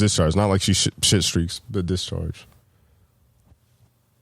I don't know. It was like I ain't looked at it in a while, but like you nasty if you zoomed in on the game. It was more of I was watching a podcast, and on the podcast they zoomed in. But my thing is like this, right? First of all, I never because like I've supported OnlyFans workers, I supported regular shorties. Everybody gotta get their money somehow. Right. I was never the dude that was like buy my panties. That to me, that's just I don't like. I guess okay, you get to smell the smell of a woman, but even then, that's You a weirdo. that don't do nothing for me. I don't get off on that personally. And then it's also like nigga, Some niggas like feet pics. Some niggas like women's panties. Some niggas like being but wrapped up like a pretzel. But my thing is, that's funny. But my thing is like, everybody got their kinks. Are you even gonna keep that, yo? Because you're not about to put that with your drawers. You're not about to hang it up. Where the fuck are you about to put that? Weird ass nigga wear them. That's disgusting. Wear some used ass panties. Nigga, imagine, you know how niggas be having the jerseys in their man cave? Imagine just putting that shit up there. Framing them. And also, that's nasty. That's so nasty. Oh, shit. And then what's crazy too is like, you ain't go nowhere to frame that. You gotta get the frame yourself. No business. Just get the frame, bro.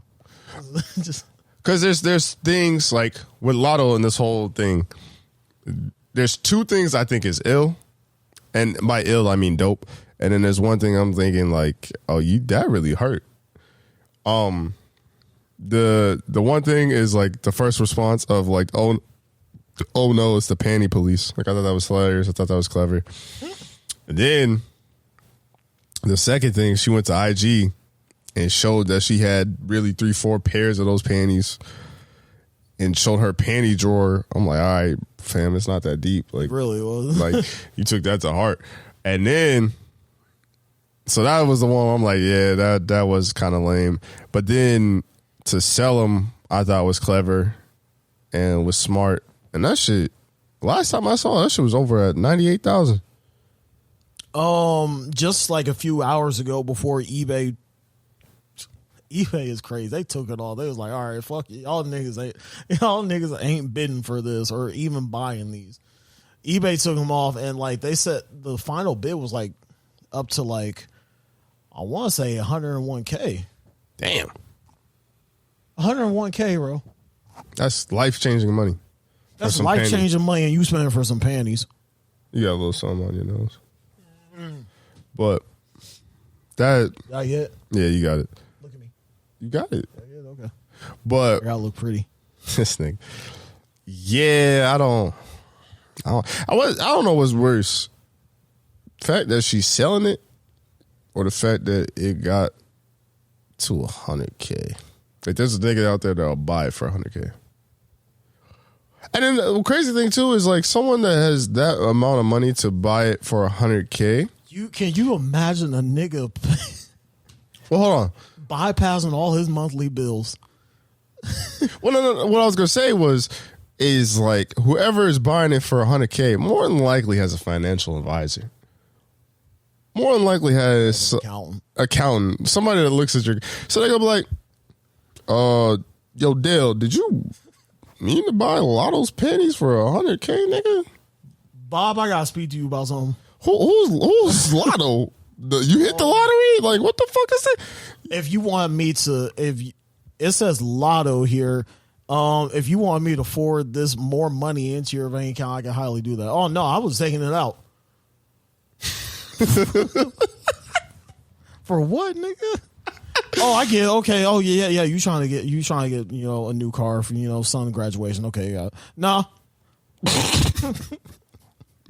What do you mean by nah? Like it's panties. What the fuck are you going to do with some panties? I mean, you a male. You don't even wear panties. Do you wear panties?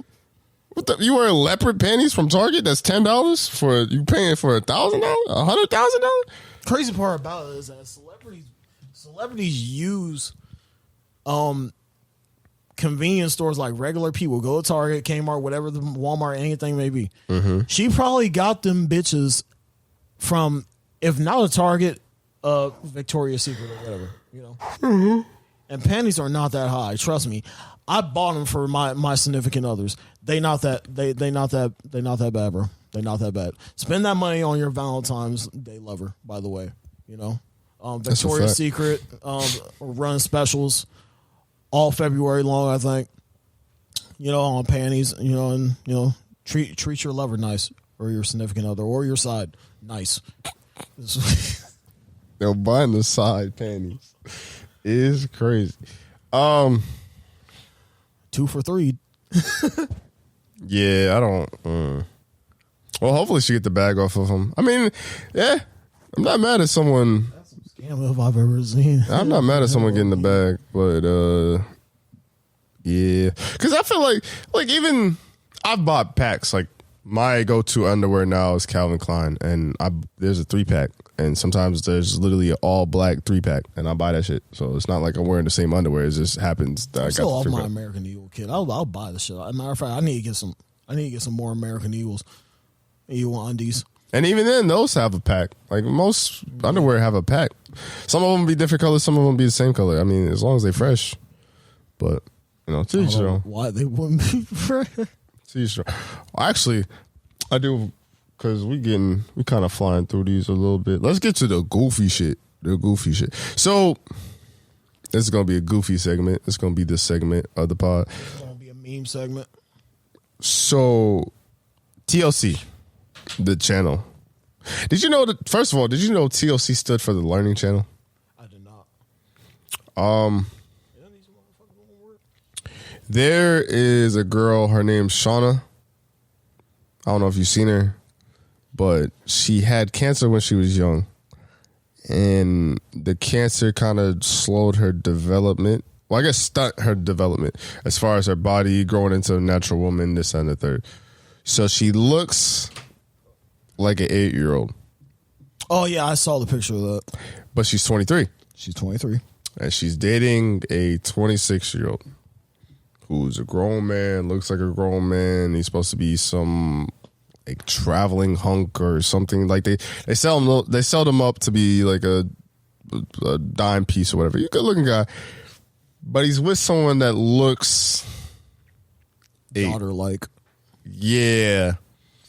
And they're basically calling him a creep. So I guess my question to you is dude a creep?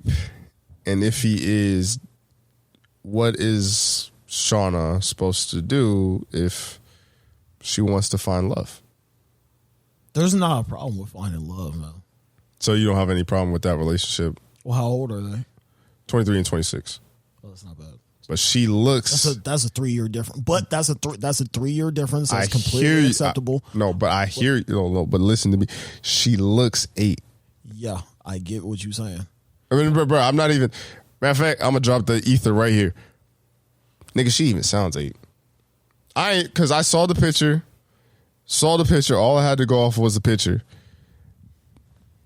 Nigga, when I heard her voice, like think of your nieces and nephews right now. And their voice and how that sounds, like that pubescent type voice. Nigga, I heard that voice. I was like, oh yeah, he nasty. Dunzo. Because at first I was like, yeah, well, I mean, she deserved love. I mean, somebody has to love her. Like, you can't fault her for wanting to try, especially if she shows her ID and everybody understands that she is 23. But it does look nasty. It's just a bad look. Not saying that it's just that like everywhere she has to go, she kind of has to like validate, pull her ID out and stuff like that. I can see where that could get old and stuff like that. But like I said, like everybody deserves, to find their, significant other, no matter what shape or form, as long as it's of age, But that's hard to get around. But because that's something that very difficult to get around. That's something that you wouldn't date her. What? You would not date her, would you? Oh, no. And I couldn't either, especially when you sound 8. Like there's something wrong with that. And then it's like I was trying to go back and forth whether I think the guy is a creep or not, but she is a reality star, so she's been on TV for a while. Right. So I feel like he was a fan of her before that, and that probably played a factor into it. But that's also alarming of him being a fan of hers before that. And it's like, I'm sure the family knows and both families know, so they love it as long as they healthy, organic, and a good couple, and there's nothing like abusive or any sort of trauma going on. But it's such a weird dynamic. Like it's weird, bro. She's 50 pounds. That is weird. And I don't know. 50 pounds, like. Yeah. It sounds like a kid. I might play a clip if I find one, but it's a weird situation. They go to a restaurant, they think you picking up the wife or something. Like it's a dad-daughter sort of situation. Yeah. And I mean, it didn't help that he looked significant. He looked like a big ass dude. Like he was like, yeah, he looks like a normal adult. Bro was like what 6'2". He looked like he was like 6'2", 6'3". And I think what's weird too is like $2 bills at least. 230 something. I just feel like there's never a world where somebody goes, "Oh, I get it, I understand it." Never. And it almost makes you think like dude's almost like a pedophile in a way. Yeah. Because it's like, how are you attracted to that? But at the same time, it's such a weird dynamic because it's like the guy, you're like, yo, what the fuck is wrong with you? But then the girl, you're like, well, she deserves love. Like somebody gotta love her. And that's not if like I'm assuming there's multiple people with this sort of cancer in their brain that survived it, that is able to live their life normally, but they just didn't develop, so they got the body of a kid. I'm sure there's a whole community of people like that. Right. But it'd be kind of fucked up to say, oh, you're only allowed to date people within this community, so no one bats an eye and thinks y'all are weird if you're with someone else that's normal. Because you always see some opposites attract. Like you never see like a big person with another big person. Usually, sometimes you do. Sometimes you see a big person with a skinny person. Sometimes you see an interracial couple. Sometimes you see someone who's with someone extremely short and someone that's extremely tall. Like you see these different dynamics. But with that one, I don't know if people are really jumping towards, and it's a weird situation. I got a homegirl that's 6'2", dating a dude that's 5'9". That's different. But I mean, that's more normal than obviously seeing a 23-year-old and an 8-year-old body versus dating a 26-year-old. Right. I don't know. It looks in public. It just looks. Yeah. In public, it just I guess, but like, that's pretty much all there is. I think in the world we live in today, they could have a relationship. But I feel like it has to be. I feel like in person. I don't even want to talk about their private life because I don't want to put that on wax. You gotta move a certain way in person. Yeah, like that's what I was gonna say. Every single day when you're out. But that's what I'm saying. Like, if I think in person, if they keep it like it's a friendship and they're just cool, and it almost for sake of anything, it looks like a dad-daughter relationship. Right. Yeah. I think they'd be cool. But if you get in person and y'all start kissing or some shit, somebody can't be sharing. Y'all can't when y'all shop. Y'all can't be sharing the cards. You know, y'all can't be. They can share the cards. I don't think that's bad. I think like if y'all start kissing or y'all start cuddling up, they're gonna be like, "Yo, my nigga, what's you hold on, bro. So what you cuddling your daughter like that for, bro?" And they're like, "This is my girlfriend." And then niggas will be like, "No, want to get active." They gonna want to fight. Who the fuck do you think you are? So that's something you have to explain. And the fact that that's on TLC. That's that fact that that's on TLC, the Learning Channel, is crazy. Yeah. Any other days? The days look crazy. I bet. I don't even know if you could go on a double date because I feel like that would look nuts. And I don't even know if I really wonder if bars are gonna like allow her to go because I'm 28 years old. I feel like I look older. But I still get ID'd. Like, I get hard pressed for my ID. I still pass as a 25-year-old, bro. Well, you still get ID'd, right? No. And, okay. I'll put it like this. And, like little dive bars and stuff like that, no. I guess, like, if I go into a bar, yeah, like a dive bar or whatever, I don't get talking ID. about, like, the ones, like, on court that be having, like, them, you know. So you try to indict niggas, and then them niggas in trouble. But yeah, I still get ID'd. So nigga hurt ass getting ID'd and everything. And I was just, I don't know. They taking the ID, looking at it back and forth, taking it back to the computer, talking to one dude about looking at her, talking about, okay, all right. Well, cause even like with dude, like they're going to try to find something about dude. They're like, nah, something up with this nigga. Weirdo, bro. What he doing? I think I was listening to the new Rory and Maul podcast, and I think Rory said something. He was like, I would love to see his exes. Because if his exes all look small, petite, and they look like they could almost be 18 or like 19 or some Pornhub shit, like some barely legal shit. That man got a problem. It's starting to look like a problem after that. That man needs some therapy. But if they're all different variety of ranges, I guess it's like, And I mean, he saw her out. So that's another thing too. He saw her out. So I don't love wins, but that nigga, I don't know. Some shit you might want to put a guideline on. And speaking of love wins, and mind you, this is on TLC, the Learning Channel. I don't know what the fuck we learning with that relationship. Nigga, did you hear about this new show called MILF Manor? What? MILF Manor. If you had to guess what it was. Mommy Manor. Yeah, but take a guess. Like, what do you think the show is about? Oh my God, this is about old ass porn stars, bro. That's what I think. That's a wild analogy, but I'm not mad at it. MILF Manor is a show on TLC. Here we go with this TLC. Where I almost wish it was that. They take MILFs that are 50 plus years old. They look good too. They're not bad looking. And they get these MILFs, a whole bunch of they're all single, want to get back in the dating pool, basically want to be cougars or MILFs, and get themselves a young thing, like some young bachelors that's like probably around our age, like 20 to 30, good looking dudes, and they look good. And they, the MILFs look good, the guys look good. Here's the catch-22. It's their sons.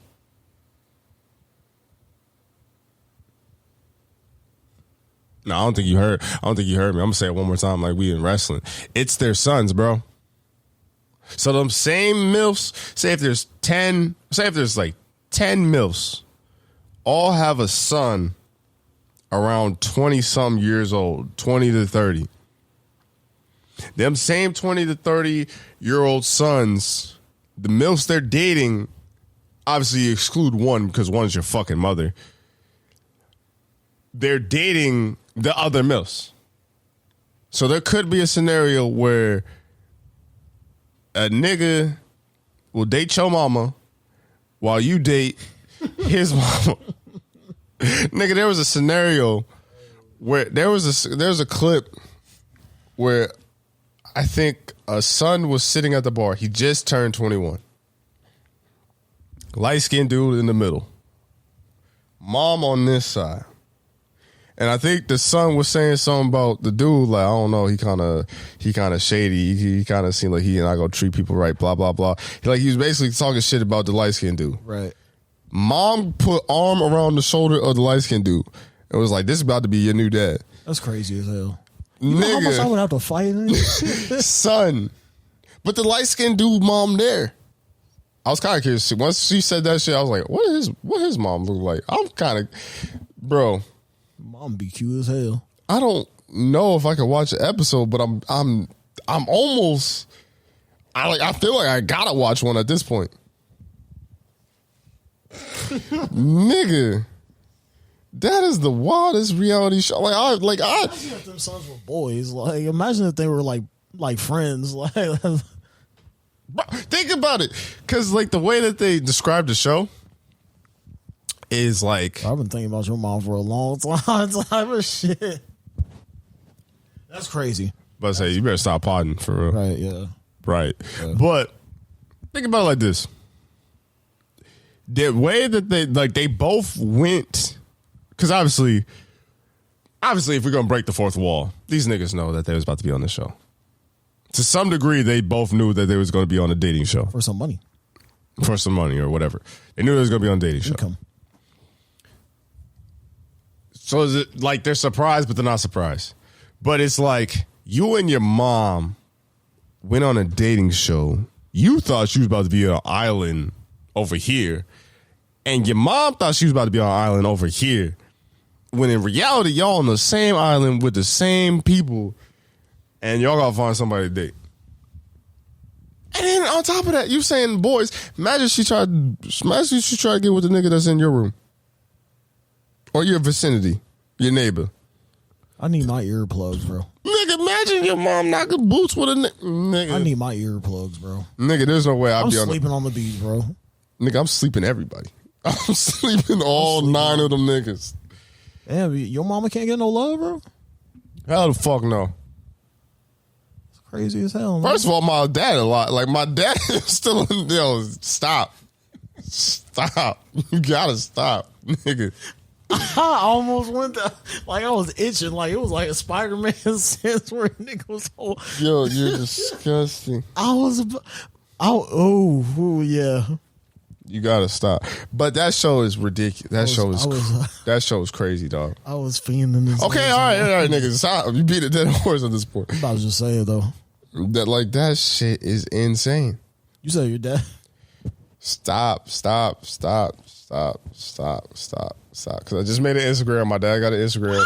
And if you see one of these fucking goofy ass clips of you slandering that nigga, I'm gonna have to see that nigga. We both gonna see you. So stop. But all right, stop. All right. Stop. All right. Chill the fuck out, nigga. I'm good. But dog, what the fuck? That is so foul. I would. Fuck you. What are you saying? I would to? I'd do it. Little contest, man. Give me some bread in my pocket. It's not a contest. It's a dating show. Oh, it's a dating show. I'm still getting bread. Sure, for being on the show, but nigga, and I'm getting me a lover. What? It's a win-win. Don't let her be a sugar mama either, man. That show is nasty. I'm coming out with some money. I'm coming out with a significant other, and I'm getting me a Wrangler, a 2023, 22 Wrangler, fully loaded. I feel bad for, like, I can see that clip now. I just feel so bad for the son. I wouldn't be able to tell me shit. I just feel so bad for the son. She really said this young nigga that's probably either a year or two older than you is about to be your new dad. I know the dad somewhere just mad as fuck, just swinging the air. Like, yo, what the fuck? If I was in that situation and she put like if I was in that situation, I would have said some slick shit like, and you gonna be the groom. And you gonna be the not the groom, but the best man. How would you feel if you was the pops in that situation? What? How would you feel if you was the pops in that situation? Your son and your ex-wife is on a reality dating show where they have to date somebody's son or ex-wife. Am I getting some paper too? Nigga, no, you're the dad.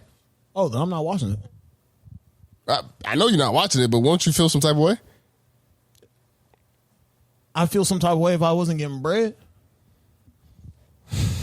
Nigga just pawing for real. Doing this for the thrill, bro. Nigga just pawing for real. This nigga nasty. I need some skrill. I need that pay, bro. Nigga nasty. Yeah, that shit's wild. That shit's nasty. Any other thoughts on it outside of the Skrilla? I don't know, man. You got sick as hell. I'm sick thinking about it. I have nothing to do with that shit. I might cuss out. That might be the first producer, because I don't know if you know this. Imagine they having a reunion, because you know how after the show. Nasty work. Especially if a nigga admit he had sex with somebody's mom. Yeah, that's It'd nasty. It'd be like an episode more. Yeah, it would. Montel. Because I don't know if you know this. I talked to a producer before for a TV show. Yeah. It was actually MTV one, too. They running us some paper? We getting our own show? No, nigga, what? No, this was like right before I left Arizona. Oh, yeah, then you got it. That was like 15 years ago. All right, relax. Would you guess, if you had to guess what MTV show it was? Hard Times at RJ Burger. We finna scrap, bro. You've been they've been telling me too. They be like, yo, damn, Tyler be going like mad hard on you. What's up with him? Oh, shit. You be saying shit on the low. I'm starting to peep. Relax. This nigga, you be saying shit passionately, but be a diss. I don't like that. That was my show, bro. If you had to guess, really, it was a reality show, you dickhead. Pimp My Ride, some type of shit. Damn, I'm finna swing at this nigga. You ain't about to do shit, bro. You better quit disrespecting me. On mamas, you ain't about to do shit. On mamas, I am if you keep disrespecting me. But it was already the one. Really? Yeah. Huh. I actually have the producer's number still on my phone. I don't know who the fuck it was, but I don't know. He trying to call that number. I said, do. Bro. Well, because they called me and it was like, well, tell us about yourself. And then I was just spitting. And then I was like, yeah, I like you. It was a girl. She was like, yeah, I like you. And they made me think that I was like, oh shit, I'm about to get at least the process. And I was only got one call. But they called me. That shit was lit for a second. Yeah, that show's wild. I might have to watch an episode, but niggas be wildin', B. Niggas be wildin'. Crazy as fuck. How do you feel? I'm definitely watching an episode. How do you feel about Definitely watching an episode. these women TikTokers who be at the gym and somebody be in the vicinity of line sight and a nigga just could be existing and they think that I seen that. And they think that people just being at the gym working out are like looking at them. Maybe they look at the camera, like notice the camera there, and like, oh shit, and they stop looking. And then like they call him out and call him a pervert and do all types of extra shit. And I mean, also I like personally to bring this up to generalize it instead of. But there's also a world where that shit does happen. True. But also to generalize it and just put it in like a regular limelight. I do think niggas need to stop recording niggas at the gym. Like, yes, there's some extra weirdo niggas or niggas don't know how to use equipment or they'll like just do some goofy shit. Right. Let a nigga work out. Nigga pay the same amount of money as you for the membership. The nigga want to fuck the fucking sit-up machine because you don't know how to use it. And just do random hip thrusts or swing like Spider-Man on the cable. As long as he ain't breaking shit and he not fucking up your workout, at this point, who cares? That's that ain't got nothing to do with me over there. What you doing, bro? I'm trying to enjoy my set. True. And then like to go back to my the fucking business. Exactly. To go back to the woman thing, like, because me personally. When I see a beautiful woman in some leggings or some shorts, I human, we're gonna look, I appreciate the art, but I'm also the same nigga that if I see her shorty bent over or like she about to do lunges or something or about to pick up a weight, nigga, I'm a look at the floor type of nigga. I'll check my phone type of nigga. I look at the ceiling, like damn, this ceiling kind of go crazy, but yeah, I'm trying to do that. So. Give me some grace in the sense of if I'm just like say like my phone is like shorty and I'm just dead ass staring at it and I'm not blinking and I'm like staring for 30 seconds. Okay, sure, you could call someone a pervert or something like that and then go buck wild of like the TikToks I've seen. I understand that wholeheartedly. But sometimes this is also why I hate it like when growing up or like being a middle schooler or high schooler and like people tell you like not to stare. Dog, sometimes niggas is just in niggas' line sight. Sometimes motherfuckers just like you literally that too. That is something that I don't consider more, but that is something that's very true. Niggas zone out, and then sometimes, but you just be in niggas' line sight, so niggas think, "What you staring at?" It's like, nigga, I wasn't even really looking at your ass. You was just in my line of fam. Stop talking to me, bro. Like God blessed me with some amazing eyes. My eyes work. I can see from like here. I can see my peripheral all the way to the back corner of the poster to like over here in this back corner of the wall. Yeah, you got one nigga that we know type of eyes. Don't do that. Don't see you. That's another one. I'm gonna start counting when you start violating on the pod. But I'm saying I said all that to say fuck nigga that I can see. So like I hate when 3 football fields. Okay, this nigga is violating. I'm gonna cook his muffin. I'm gonna let him live today though. But it's like, yeah, niggas can see it. Niggas be in niggas' line sight. So what do you want people to do? That's personally, low key, a personal reason of mine. I go late at the gym, so I ain't got to bother nobody. I ain't got to stare at nobody. And also, not to mention when I'm at the gym, like the midnight gym sessions got it. Mm-hmm. And not to mention, like when I'm at the gym, like I usually don't sit. Like if I'm riding the bike or walking, like I like to crack my neck. I sometimes just like to look around. just like looking. I don't know. It's hard to just stare at one thing the whole point in time. Me, because I like looking at my next set or where I'm going to go. Mm-hmm. You know, make or sure see it's who open, over there. Yeah. See who pulling up, because like because my gym, the windows is right there, and like the treadmill and like the stairmaster is right there. So, like, I see people pulling up all the time. You know. See if they think fucking work, and if it don't work, I'm just gonna pretend like I don't see it. You gonna open the door? I'm that type of nigga. Hey, bro, sorry, make your payment, bro. I open the door if I'm right there. If like they look at me like, yo, remember? And I'm like, because I definitely been in. Listen, if I'm on the treadmill already, and you looking at me like, oh, I might not get. Yeah, you right. Don't do that. Don't you know? Yeah, I don't know if I'm getting off the treadmill for 30 minutes, bro, until I get off, bro. Basically, type shit. You just gonna have to go somewhere else, bro. I don't know what to tell you. Yeah, so shorties, I mean, have some grace.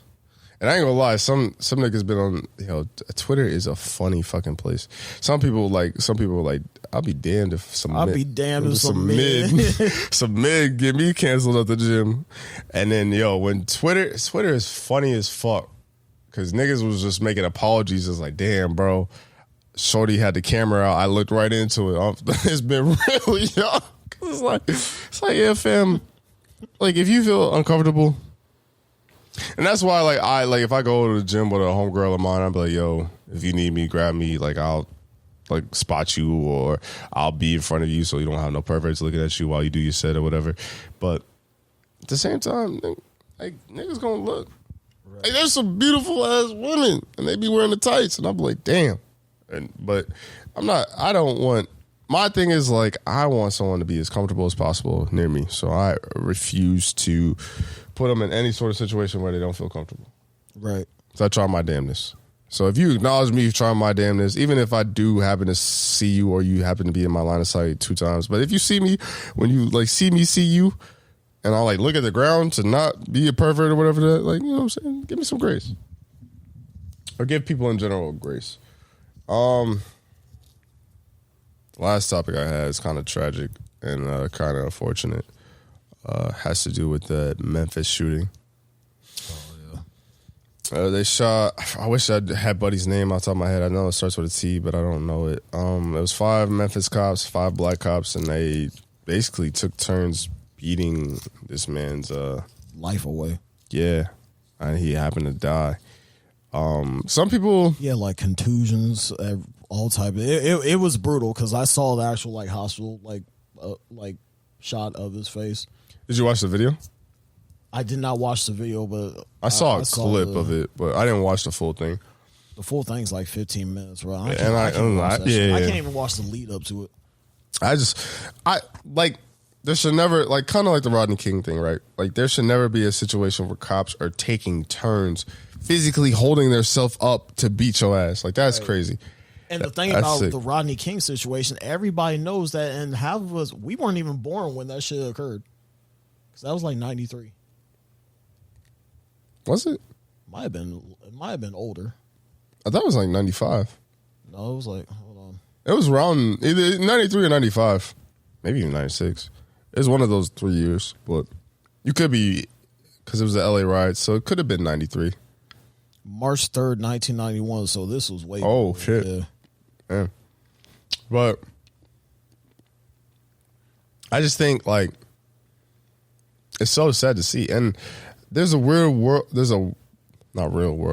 a weird world where people think that black people are not protesting this or mad or upset because the cops were black and they killed the black dude. If the cops were black and they killed a white dude, I would still be upset. It's still fuck 12 to the wind blow. Fuck 12 in the sense of 12 that are doing that. My thing is I don't want to see that. I've always looked at cops like this. If you do what I would do, being scared in a situation, that's why I'm not a fucking cop, because I would probably react the same way towards a lot of situations of being a quick trigger finger and be nervous and be in these environments and be scary. Because I look at a cop like I look at Chicago niggas the same way I look at a cop that's in Chicago and Chirac. Like a cop that circle around O Block and got to deal with O Block or any other type of block that's in like nigga is not safe over here. You built different. They got the same type of machineries as y'all do on the whole force. And not which is crazy, by the way. But not even... It could be crazy, by the way. Not even that. Like, nigga, you built different mentality-wise. You got to have a certain mentality to be on that block and stand on the block and survive. Any Chicago... Detroit, what else? L.A., South Central, LAPD. Like... New York, some parts of Brooklyn. Even Memphis. Memphis ain't safe. And, like... Definitely the St. Louis. St. Louis, too.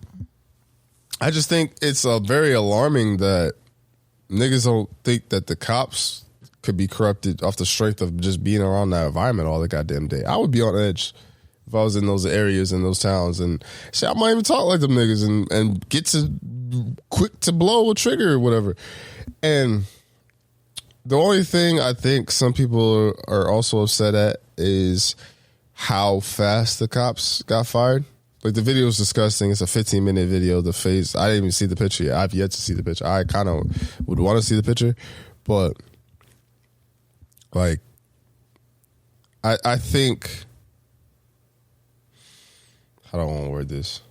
Just to see the cops get fired so quick, where some white cops will get paid leave and they'll do the whole like suspend them, but they're not really suspended, and then it takes trial.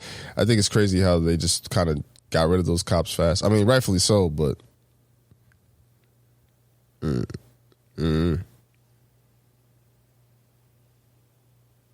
wow, This shit is crazy. You don't even look human anymore. That's sad. God damn. It just it has a black man in society today. We're already on edge as far as statistics read. History don't lie. We are already on edge and targeted from law enforcement. So 1 in 3. 1 in 3. 1 in 3 black men go to jail. So with that being said, it just, for us mostly, if you were to ask any like majority of black people, you know, they see all cops as bad. I see all cops, I see all cops as you're supposed to be trained and programmed to do a certain job, serve and protect, but that's not happening with us at all. Fam, think about it like this. As a black man, right? We kill each other every day. So if I'm not safe from black people, how the fuck am I going to be safe from them? White people, certain white people, not all white people. Certain white people hate us. I'm not safe from white people. I'm not safe by the cops. Where the fuck can I go? Where? Realistically, if white people hate me, black people hate me, and cops hate me, where the fuck can I go? Where can I feel protected? Or where can I go where I don't feel like, I need that tool on me? Nowhere, really. And especially with these cops in these situations, these was black cops. All of them. You think anyone would have some grace? It was all niggas. Like, it was so bad that the Memphis Police Department fired these niggas. And maybe that could just be the result of all these things happening, so they could just be quick to moving. So maybe the whole statement of, I'm just kind of curious as to why they were so quick to fire the black cops and not these white cops. Maybe that's the standard going forward. So if that's the standard, that's the standard. Play by the same rules. That's all I usually like to view shit on. But, like, if this was Memphis, it's a predominantly black area. Black city. We've seen it in Atlanta. Predominantly black city. New York. Predominantly. Minnesota. Yeah. We've seen it in all these different areas, and it's just like, dog, where's niggas safe at, B? Where's niggas safe at? It's sad. And the reason why I brought this topic up, too, because it's like I did want to put some acknowledgement on this topic and talk about it. But going forward, and I know what you said too earlier about your mom going to therapy. I think that's something that needs to be celebrated and saluted.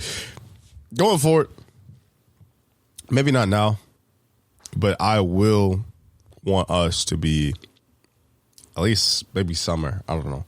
I want us to be at a certain point where this is a vessel for people, or enjoyment for people, like. Because I love the mental health talks. I love being able to express myself to my brother and stuff like that. But I feel like this is also a luxury. Like, I want to realistically get away from the world. Like, I heard Joe Budden say it. There's a lot of death and a lot of fucked up shit that happened last year. And I'm not saying that I won't report it, especially if it happens in our culture and something that needs to be discussed and talked about. But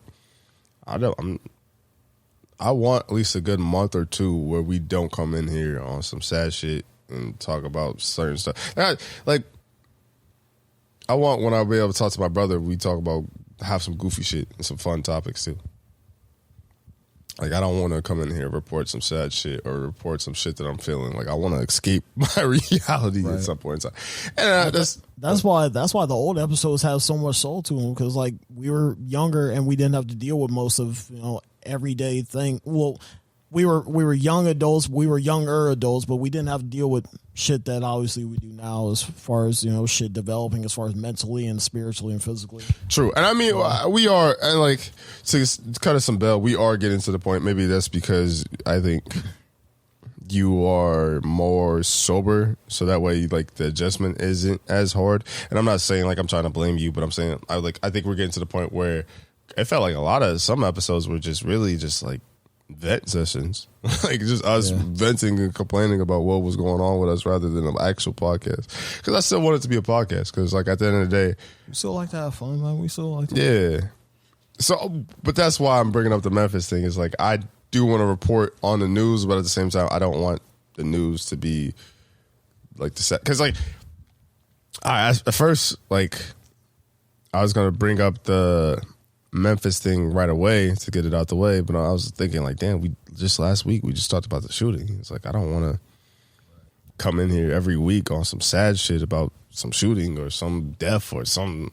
It's like, God damn, nigga, like I want to be able to have a release somewhere, especially when it's like I get the luxury of talking to my best friend in the whole fucking world on a podcast. Like, I don't want it to. Like, I don't want niggas listening to this podcast like, damn, bro, I was just trying to get away from all that shit on this social media. Yeah. Which we'll try to do a better job of, lightening up your ever so, moderate weekend. I mean, work week, But I mean, we're gonna get better at that too. So I'm not in no hurry. I'm not in no rush. But that's just something that I like. Once Joe Budden said it, I was like, oh yeah, I kind of want to be on that type of timing too. Because at the end of the day, this is supposed to be entertainment. Mm-hmm. Jokes, motherfucker, jokes. What's your closing statement for episode 111? 111. 111? 111? Yeah, we getting up there now. 111, make a wish.